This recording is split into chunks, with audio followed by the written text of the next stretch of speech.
दौलत दूसरे औरत, एक दौलत दूसरे औरत, इन दो चीजों के जरिए से हर एक का ईमान खरीदने की कोशिश करती है दुनिया। ऐ मेरे अजीजों, दुनिया चाहे जितनी रंगीन हो जाए, दुनिया का हाल वही है जो इमाम अहले सुन्नत ने फरमाया, शहद दिखाए जहर पिलाए, कातिल डायन शोहर कुछ, इस मुर्दार पे क्या ललचाए, दुनिया देखी भाली है। सुना जंगल रात अंधेरी छाई बदली काली है, सोने वालों जागते रहियो चोरों की रखवाली है। आंख से काजल साफ चुरा लें, या वो चोर बला के हैं, तेरी गठरी ताकी है और तूने नींद निकाली है। वो तो निहायत सस्ता सौदा बेच रहे हैं जन्नत का, हम मुफलिस क्या मोल चुकाएं, अपना हाथ ही खाली है। अजीजा ने गिराम वकार, आज की नसीहत में सिर्फ यही कहना चाहता हूं, दुनिया अगर अपने माल की तरफ तुम्हें बुलाती है, हुस्न शबाब की तरफ बुलाती है, इसलिए कि हर नौजवान के भटकने के दो ही चांसेस होते हैं, ज्यादा तौर पर दो सबब। सबसे ज्यादा हर जमाने में तुम्हें गिरफ्तार किया गया है दुनिया के रंगीनियों में तो दो जरियों से, एक दौलत दूसरे औरत, एक दौलत दूसरे औरत, इन दो चीजों के जरिए से हर एक का ईमान खरीदने की कोशिश करती है दुनिया। आज क्या आप नहीं देखते ये टेलीविजन पर, ये पर्दे सीमी पर बड़े बड़ी नंगी तस्वीरें जो तुम्हारे सामने लाई जाती हैं, क्यों, किस लिए लाई जाती हैं? औरतों को भी अकल आ जाए, अगर औरतें ये समझती हैं कि जितना नंगा होना ये फैशन है, नहीं, ये कोई तुम्हारी आजादी के मुतलाशी नहीं है, ये सिर्फ और सिर्फ जिस्मों की हवस के पुजारी हैं। सिर्फ और सिर्फ औरत को अपनी हवस मिटाने की मशीन समझती है दुनिया। काश हमारी बच्चियां समझ जाएं, काश हमारी बहनें समझ जाएं, तुम्हारे पर्दे में जितनी इज्जत है, कसम रब्बे जुल जलाल की, किसी अधूरे कपड़ों में कभी इज्जत नहीं मिल सकती। दुनिया अगरचे उसे स्टार कहती हो, लेकिन कल क़यामत को देखना, कल क़यामत को देखना, मेरे हबीब पाक सल्लल्लाहु तआला अलैहि वसल्लम की हदीसों में मौजूद है, क़यामत के दिन भी फरिश्ता पुकारेगा, या अहला महशर गद्दू अबसारकुम फइन्न फातिमा बिन्त मुहम्मदिन तमुर्रु इलल जन्नह। क़यामत के दिन फरिश्ता पुकारेगा, ऐ महशर में मौजूद लोगों, अपनी आंखें नीची कर लो, इसलिए कि मोहम्मदुर रसूलुल्लाह की बेटी फातिमातुज ज़हरा 70,000 औरतों की झुरमट में जन्नत की तरफ जा रही है। वहां पर भी नजर उठाने की जुर्रत नहीं होगी किसी को। इज्जत उसे कहते हैं, इज्जत उसे कहते हैं। और आज हमारी बच्चियों के सरों से दुपट्टा खींचकर दुनिया इन्हें नंगा करके उन्हें यह बावर कराने की कोशिश करती है कि हम तुम्हें आजादी दे रहे हैं। आजादी नहीं, ये जंगल की तरफ ले जा रहे हैं, जहां हर कोई तुम्हारे जिस्मों को कुत्तों की तरह देखता है। इसके अलावा इस दुनिया में कुछ नहीं। इसी को आला हजरत ने फरमाया, शहद दिखाए जहर पिलाए। दिखाती दुनिया शहद है, लेकिन पिलाती जहर है। ऐ नौजवानों, बाज आ जाओ इन चीजों से। तुम अपनी तारीख अगर पढ़ोगे तो समझ जाओगे, तुम अपनी तारीख पढ़ोगे तो समझ जाओगे, तुम्हारे आइडियल ऐरे गैरे नत्थु खेरे नहीं है जो मुजरा करते हैं, नाचते हैं। ये तुम्हारे मॉडल नहीं, तुम्हारे आइडियल नहीं। काश तुम्हारे आइडियल खालिद बिन वलीद होना चाहिए, तुम्हारा आइडियल सुल्तान सलाहुद्दीन अय्यूबी होना चाहिए, तुम्हारा आइडियल शहीद टीपू सुल्तान होना चाहिए। इसलिए कि हमने देखा है, और मशहूर कौल है, मशहूर मुहावरा है, तारीख तो बातिल ताकतों से टकराने वालों की लिखी जाती है, तलवे छाटने वालों की नहीं। किसी की जूतियों में रह करके जिंदगी गुजारने वालों की कोई तारीख नहीं होती। बातिल ताकतों से टक्कर लेने वालों की हमेशा तारीख महफूज रहती है। और अगर तुम चाहते हो कि तुम्हारा नाम भी सलामत रहे, तुम्हारी बात भी सलामत रहे, एक बात को आज से अपना वतीरा बना लो, आदत बना लो। इसलिए कि हमने तजुर्बे के साथ देखा है, उस रसूल पाक की बात करो, हर दिल पे राज करो, उनकी बात करो और हर दिल पे राज करो।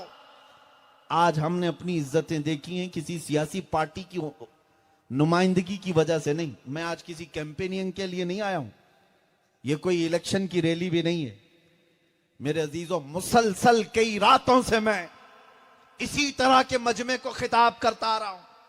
हजारों का मजमा रोज सुनता है, रोज इज्जतें, रोज फूल बरसाए जाते हैं। इसीलिए नहीं कि किसी बड़े बाप का बेटा है, इसीलिए नहीं कि कोई मैं जमींदार हूं या कोई नेता हूं। ये इज्जतें जो मिली हैं वो सिर्फ इसलिए कि जब तक बिके न थे तो कोई पूछता न था। या रसूल अल्लाह, तुमने खरीद कर हमें अनमोल कर दिया। नारे तकबीर, नारे रिसालत, लब्बैक लब्बैक लब्बैक या रसूल अल्लाह, लब्बैक लब्बैक लब्बैक या रसूल अल्लाह। ताजदार खुत्म नबूवत, ताजदार खुत्म नबूवत।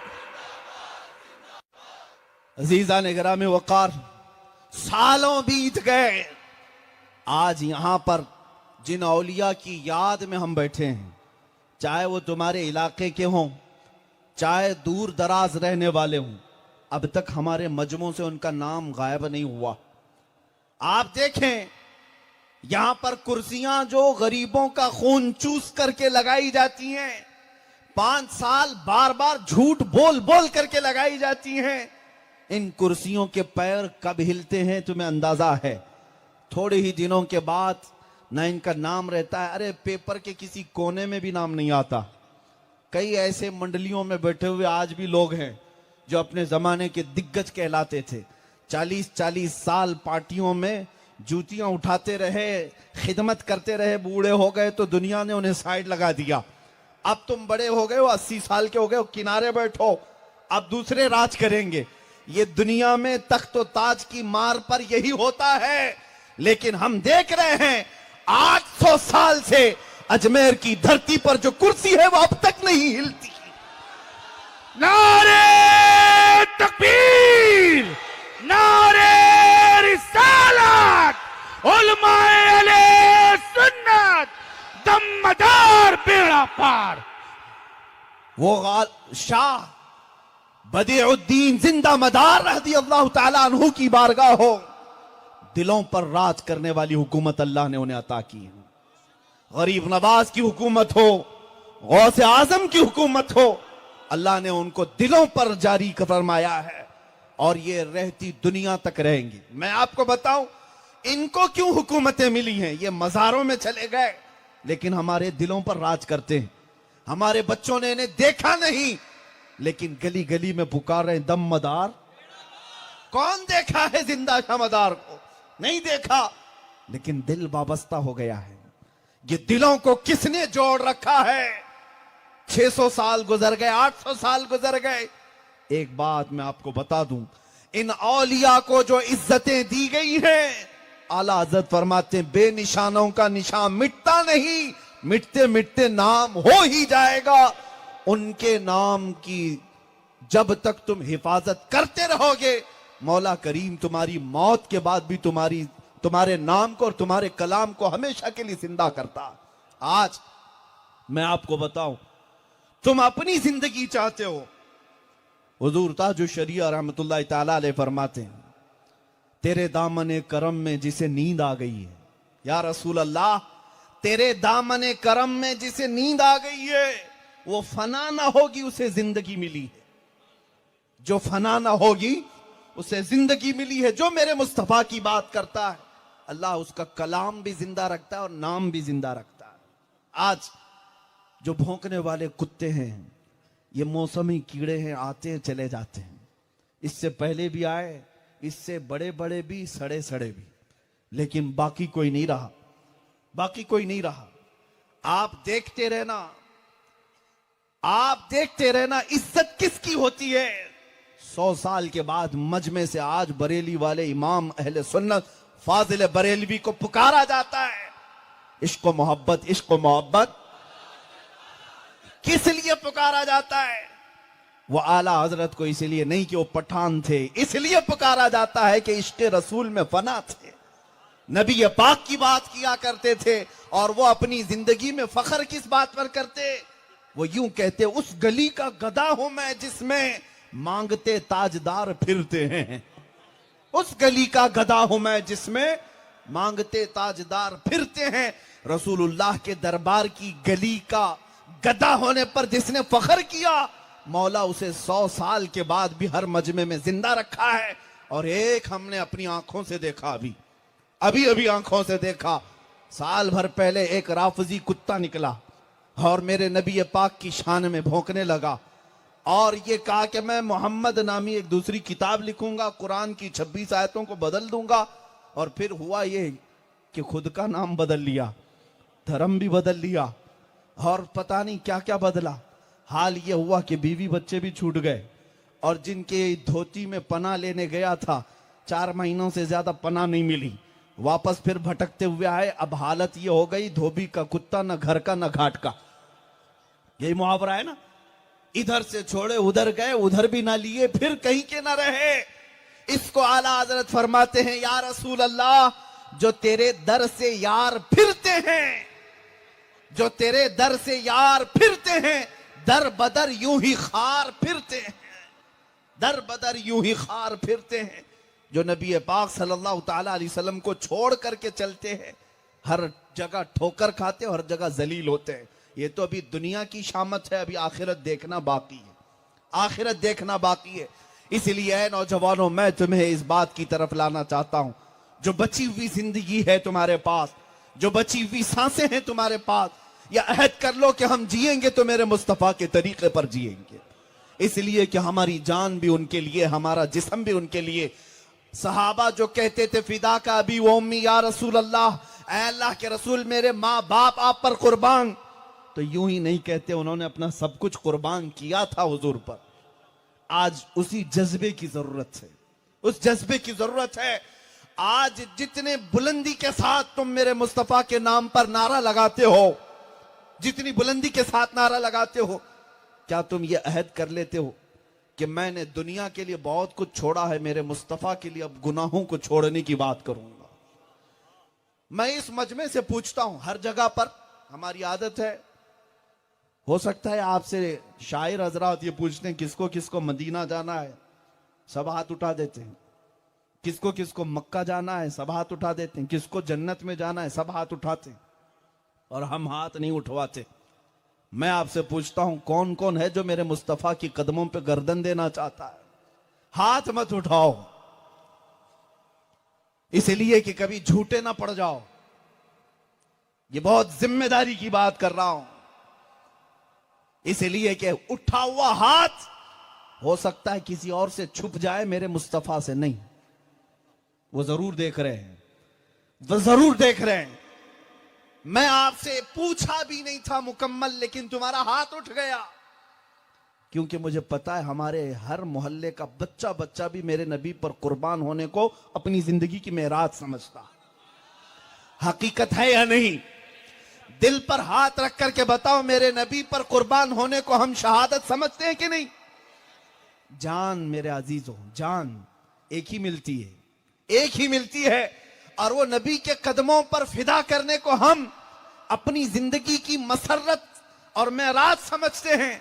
मैं पूछता हूं, तुम्हारे अंदर इतनी हिम्मत है, इतने गट्स हैं कि तुम जान फिदा करने की बात करते हो, उससे पहले मेरे मुस्तफा के नाम पर कुछ बुरी आदतें क्यों नहीं कुर्बान करते? कुछ बुरी ख्वाहिशें क्यों नहीं कुर्बान करते? मेरे मुस्तफा को जो चीजें नहीं पसंद है, अपनी जिंदगी से निकाल कर क्यों नहीं फेंक देते? जान देने की बात बाद की है, अपनी जिंदगी में जो फजूल चीजें लगी हुई हैं, इन्हें निकाल कर फेंक तो दो पहले। रोजाना रात को सोने के वक्त गाने, उठने के वक्त गाने, कोई शराब की बोतलों पर, कोई हराम कारियों पर अगर जिंदगी गुजार रहा है और फिर कहता है मैं अपने नबी पर जान भी दे दूंगा।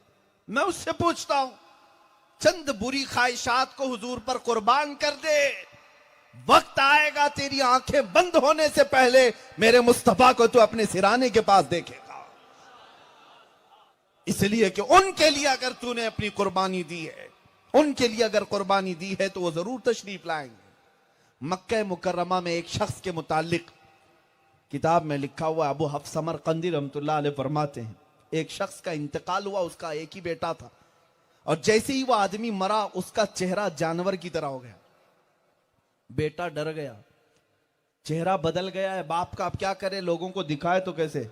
दरवाजा बंद कर दिया, रोने लगा। सोचा कि घर में ही गड़ा खोद कर अपने बाप को दफन कर दूंगा, बाहर जनाजा नहीं ले जाऊंगा, लोग देखेंगे तो क्या कहेंगे। रोता हुआ बैठा था, अचानक उसके घर का दरवाजा खुला, एक बुजुर्ग अंदर आए। किसी को उसने खबर नहीं की सिवाय अपने घर वालों के, सब दरवाजे बंद थे।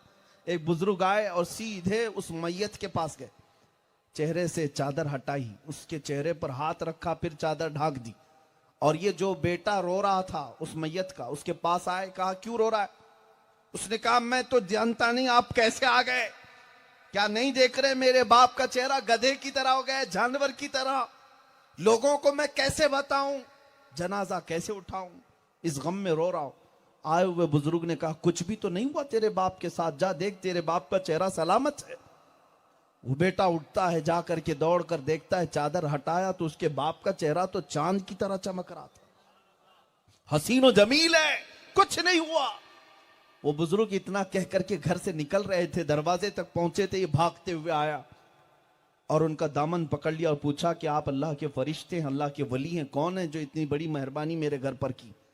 मेरे बाप का चेहरा बदला था ये मुझे पता है, लेकिन आपकी बरकत से शायद अल्लाह ने फिर हुस्न जमाल दिया, आप कौन हैं। आए हुए बुजुर्ग पलट कर कहते अना मुहम्मदुन रसूलुल्लाह, मैं मोहम्मद अल्लाह का रसूल हूं।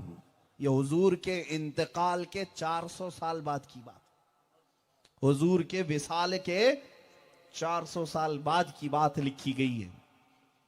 तो उस बेटे ने गिड़गिड़ा करके पूछा कि या रसूल अल्लाह मेरे बाप के साथ ऐसा क्यों हो गया। सुनो, नबी पाक ने फरमाया कि तेरे बाप का कोई ऐसा गुनाह था जिससे मौला नाराज था, और जब मौत हुई तो चेहरा बदल गया। लेकिन मैं जो तेरे घर पर आया वो सिर्फ एक वजह से, कि तेरे बाप की एक अच्छी आदत ये थी कि तेरा बाप उस वक्त तक बिस्तर पे सोता नहीं था जब तक 100 बार मुझ पर दुरूद नहीं पड़ता,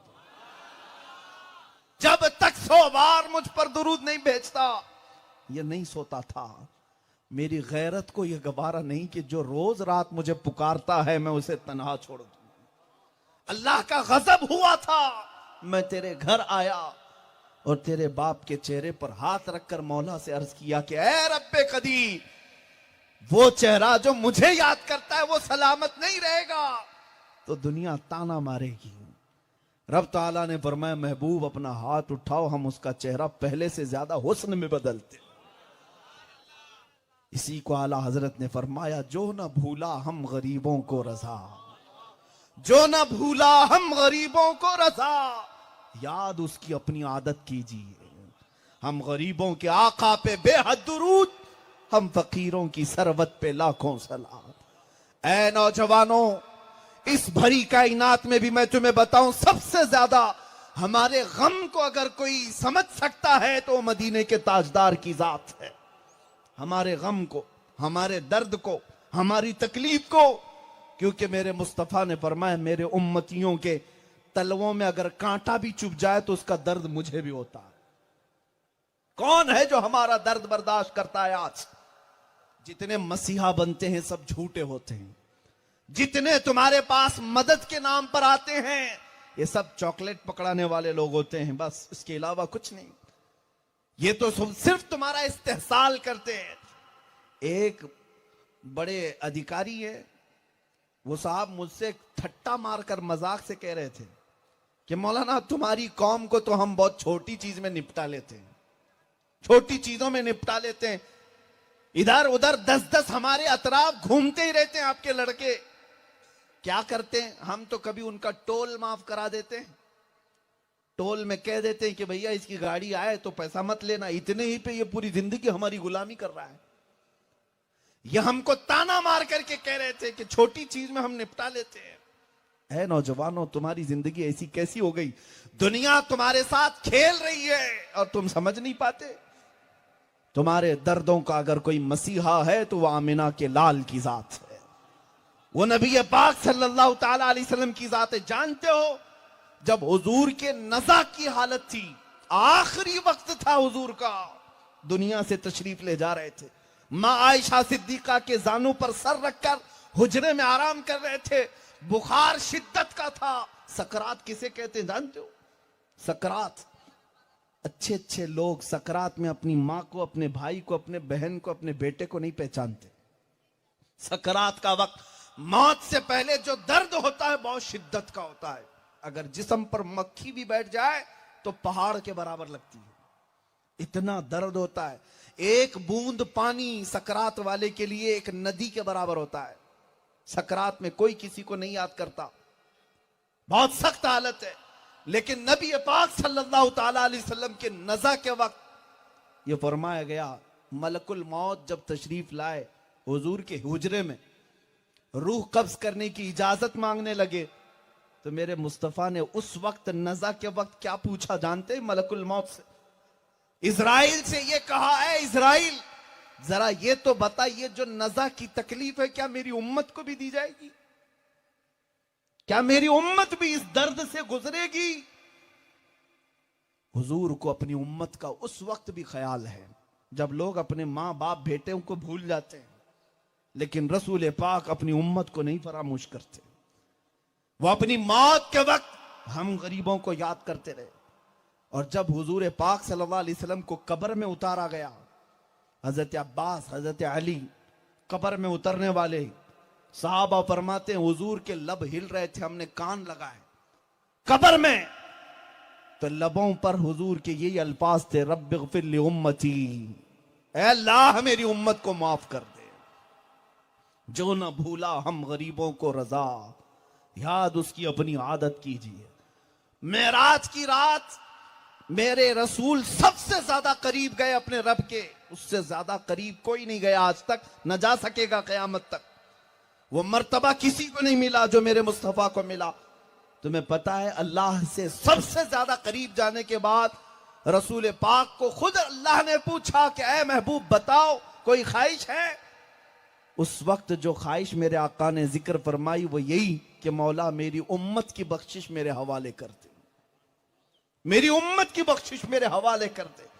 साहबा फरमाते हैं कयामत के दिन के बारे में हुजूर से पूछा गया, कयामत का मंजर कैसा होगा? हुजूर फरमाते हैं मेरे एक कंधे पर चादर होगी, मेरे एक कंधे पर चादर हो। ये बातें मैं नौजवानों तुम्हें इसलिए बता रहा हूं कि दिल खोल करके सुनो, तुम्हारे दर्दों पर हाथ रखने वाली कोई जात नहीं सिवाय मेरे मुस्तफा के, सिवाय मेरे आका के। उनके इश्क में डूबने के लिए यूं ही हम नहीं कहते। मेरे आका फरमाते हैं कयामत के दिन मेरे कंधे पर चादर पड़ी होगी, वो खसक खसक कर गिर रही होगी, चादर गिर रही होगी। एक हाथ से मैं अपनी चादर संभाल रहा हूंगा और दूसरे हाथ से अपने उम्मतियों को पकड़ पकड़ कर जन्नत में ले जा